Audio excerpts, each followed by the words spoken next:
나는 준비가 됐나요?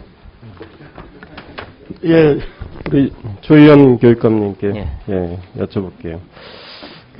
우리 존경하는 윤재욱 의원님도 자사고 평가와 관련해서 말씀을 하셨는데, 처음부터 이제 저희들이 받는 느낌은 좀 의도를 갖고 추진하셨다라는 느낌이 좀 들어요. 그러니까 6월에 이제 평가가 끝난 걸 취임하신 다음에 다시 평가를 하셨잖아요. 근데 그때 7월의 평가 방식도 문제가 있었죠.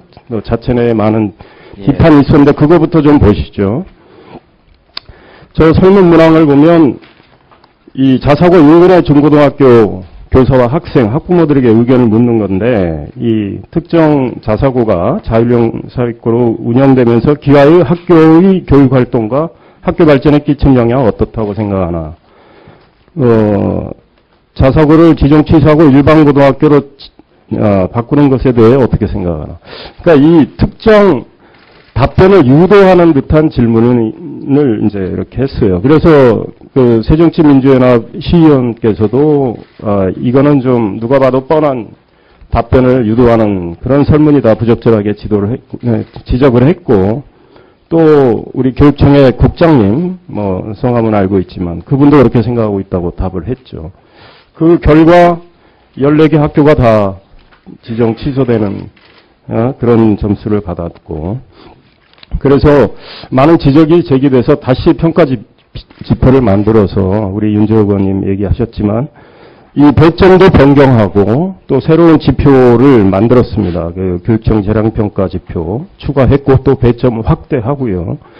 근데 이렇게 하다 보니까 자사고가 잘하고 있는 항목의 배점은 줄어들고 자사고가 좀 문제가 있는 쪽의 배점은 확대되는 결과가 났습니다. 저걸 보시면 그래 첫 번째 같은 경우에 잘 안 보이시죠? 교비 회계 운영의 적정성 항목 그 앞에 죄송합니다. 다양한 선택 과목 편성 운영 정도의 항목이 5점 만점에서 8점으로 이렇게 확대가 되는데 사실 우신고등학교 빼고 모두 0점을 받아서 이 학교별로 3점 정도 다 사실상 이런 셈이 됐고요.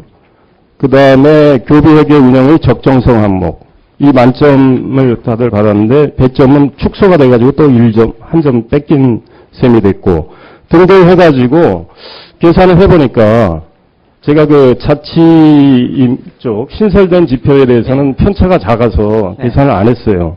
그런데 신설된 2개 5점짜리 이 지표까지 하면 이번에 탈락한 자사고는 한 10점 이상 점수를 잃은 셈이 됐어요. 네. 예, 여기에 대해서 나중에 답변을 좀 해주시고요. 그 다음에 이 교육청이 7월에 평가를 하기에 앞서서 법률 자문을 의뢰했지 않습니까? 그 자문단의 변호사 성향까지 자료에 보면 다 쓰셨더라고요.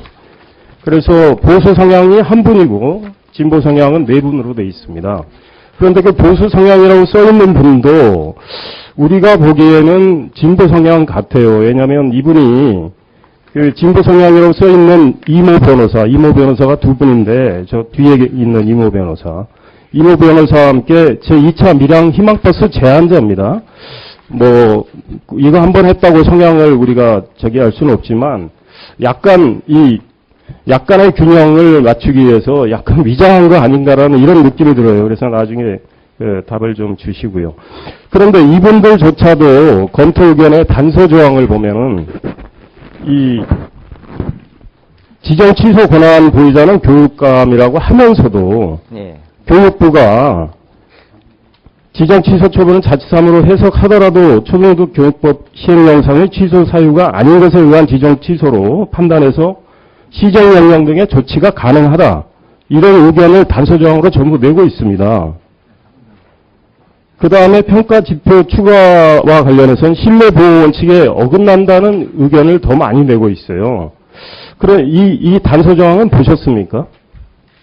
예, 검토했습니다. 근데 단서조항을 심각하게 검토를 안 하셨나요? 다 무시를 하셨나요? 그래서 이런 등등을 보면은 우리 교육감님께서 본인의 공약을 지키기 위해서 너무 섣불리 좀 의도적으로 이걸 밀고 나간 것 같은 이런 느낌을 주고 있습니다. 그래서 짧게 좀 답변을 해주시죠. 예. 저희 입장에서는 사실 그 자사고 평가의 가장 핵심적인 부분들을 6월 평가에서 제대로 반영이 안 돼서 저희가 한다고 취지를 했고요. 또 이제 2004년 2월에 개정된 저등등교육법 시행령에 나와 있는 그 취소 사유들 항목을 좀 너무 봐주기식으로 1차 6월 평가가 이루어졌다고 해서 좀 보완하려고 하는 지점이 좀 있고요. 그리고 변호사의 경우는 사실 거기 아까 말씀하신 부분들은 자문 변호사인데 제가 취임하기 전에 한 분이고 저희가 일부러 좋은 의견을 하려고 한 건 아닙니다. 오히려 균형 잡힌 걸 해서 판단하려고 했다는 예, 알겠습니다. 말씀드리고요. 이재정 교육감님께 여쭤보겠습니다. 뭐 다른 지역도 그렇겠지만 수도권 특히 근데 이제 경기도 지역에 주민들이 좀 급속히 늘어나는 특정 거주 지역들이 있는데 이제 거기는 학교 시설이 사실 증가가 돼야 되는데 따라주지 못해서 좀 어려움을 겪고 있을 거예요. 그런 경우가 예를 들자면 영인 영덕동 흥덕지구 당초 저 자료를 보시면 저 가운데 학교를 더 하나 신설하게 돼 있었는데 그 당시 뭐 여러 가지 여건 부족으로 2개 학교만 개교되니까 지금은 학생들이 굉장히 불편하죠. 점심을 12시에 먹고 또 나눠서 1시에 먹고 이러면서 학생들이 뭐 학습권 침해도 사실상 받게 되고요. 이런 문제가 있습니다. 그리고 학생들 숫자도 과밀돼 있고 그래서 제가 보기에는 늦어도 내년에는 학교 신설 절차가 좀 시작이 돼야 된다고 보는데 어떻습니까?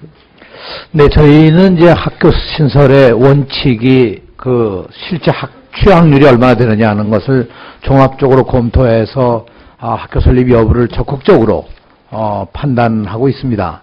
여기 지금 의원님께서 말씀하신 흥덕지구의 경우에 2005년도에 3개 학교를 설립하려고 하다가 그 취학 아동의 수가 분명치를 못해가지고 2곳은 했지만 한 곳을 아직 못해서 현재 2018년 3월 1일 개교를 예정으로 학생 수 수급 관계를 한번 검토해서 적극적으로 검토를 해 나갈 그런 계획입니다. 네, 우리 조영 교육관님께 다시 여쭤볼게요. 9시 등교 문제 관련해서 방금 답변하시기를 경기도에서 먼저 했기 때문에 거기를 지켜보고 거기서 생겨나는 불편한 점을 보완을 해서 검토를 하겠다고 말씀하셨는데 우리 교육감님께서 생각하시는 불편한 점이라는 건 어떤 게 있습니까? 특히 이제 뭐 신문에 많이 보도됐습니다. 맞벌이 부부 뭐 그런 점들이 있고 그래서 이제 혹시라도 저희가 아침 프로그램을 통해서 뭐 혹시 맞벌이 부부가 그런 불편한 점이 있다면 근데 이제 경기도에서도 그런 점을 좀 보완하고 있는 걸로 알고 있습니다. 네, 우리 이재정 교육감님께서는 다 잘 된다는 취지의 말씀을 하셨는데